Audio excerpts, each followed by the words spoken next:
মালয়েশিয়ায় আটক হওয়া বাংলাদেশিদের মধ্যে কিছু ব্যক্তি আন্তর্জাতিক জঙ্গি গোষ্ঠী ইসলামিক স্টেটের সঙ্গে জড়িত বলে জানিয়েছেন দেশটির পুলিশ মহাপরিদর্শক দাতুক সেরি মোহাম্মদ খালিদ ইসমাইল। তিনি বলেছেন, আটককৃতদের মধ্যে কয়েকজনকে ইতিমধ্যে ফেরত পাঠানো হয়েছে। সংবাদ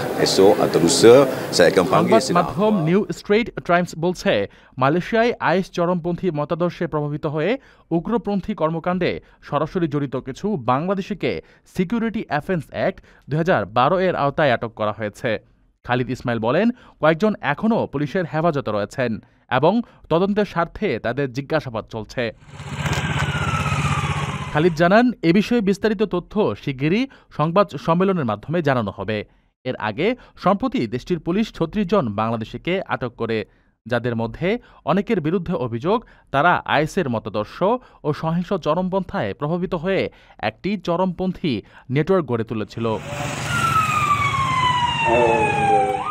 প্রিয় প্রবাসী, আপনার নিরাপদ ভবিষ্যতের জন্য অর্ধেক দামে আজই ফ্ল্যাট বুকিং করুন। ঢাকায় প্রবাসী সিটি দিচ্ছে সীমিত সময়ের স্পেশাল অফার। জমি ও ফ্ল্যাট একসাথে। যোগাযোগ করুন স্ক্রিনে দেওয়া নম্বরে।